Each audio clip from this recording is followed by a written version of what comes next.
kind of as a hobby, but I'm also a PhD student. I study literature and getting my PhD in English literature, and a project that I'm working on is uncovering lost please, in the back. Uncovering lost passages from great writers. And I actually was in Manchester at the Fitzgerald Archives and found this lost passage from The Great Gatsby that literally no academic journal will accept. So I'm going to read it here for you today. So it's history. Lost passage from The Great Gatsby. Gatsby swept through the main foyer lined with real palm trees, anchored by their roots into holes drilled through the Italian marble floors. His footfalls echoed down the hall and throughout the gaping mouths of every open door in the house. "Forever summer in here, right, old sport?" he called over his shoulder as I followed breathlessly behind.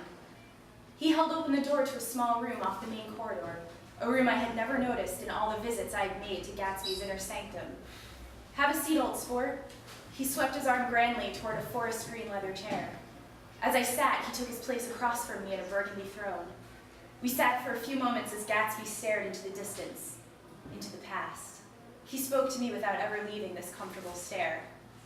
"I've seen this room before," I commented. "It's a bit of a private spot," he responded. "I come here to think and fart alone." "Fart alone?" I echoed. "Yes," Gatsby responded. "I had this private fartatorium built right after I bought the place. Finished before I moved in even. Splendid, isn't it? How quickly things can be built nowadays, and how well?" "Yes," I responded. "Splendid." He leaned forward and rested the points of his elbows on the tops of his knees, hands lifted as though about to explain something to me. At that moment, a rumbling that seemed to emanate from the center of his seat slipped from beneath his elegant ass cheeks and expanded to fill the room.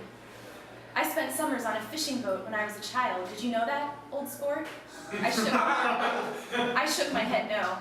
He paused, and the staccato of his robust afterfarts filled the air.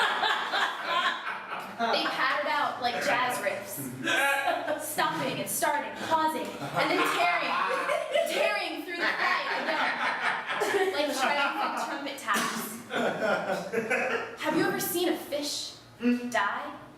His eyes were focused on some point far away. "It's a miserable thing, just miserable. The creatures, once you take them off the line, gasp and choke.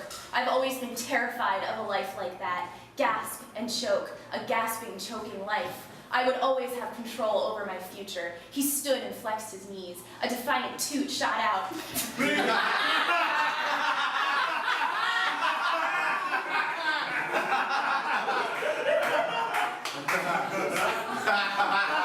As he rolled onto his toes and back down again, I imagined the blast of the toot rocketing against the room to shake the pictures on the wall as if to wake the ghostly photos and breathe life into their images. "I'll not be caught on a line and reeled in by this world," he declared. His fists balled as though he was clinging to a podium of air. The farts changed tenor and purpose. It now seemed as though a marching band was stomping out from Gatsby's asshole. The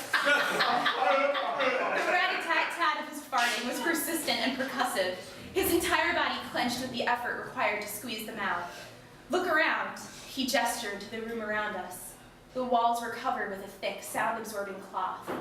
On the north wall hung a painting of a sweeping, open western plain. Gatsby pointed to the painting. "Great men came to America to conquer the land. Now we need to only conquer ourselves, isn't that right?" He paused, and Gatsby's arms seemed to rise as though drawn upward by the invisible silk strings of the universe, guiding the graceful movements of his limbs. His long fingers stretched and flexed outward as he seemed once again to reach toward the green light, the unreachable horizon that lay perpetually further and further from his grasp. He seemed on the edge of something, a discovery or memory or perhaps a dream half remembered from decades past. With a quivering stretch, Gatsby let loose a final, delicate fart. It dissipated throughout the room, quietly, gracefully, barely making its presence known, before stretching itself to the point of disappearing into the fabric of the furniture and the unreachable corners of the room.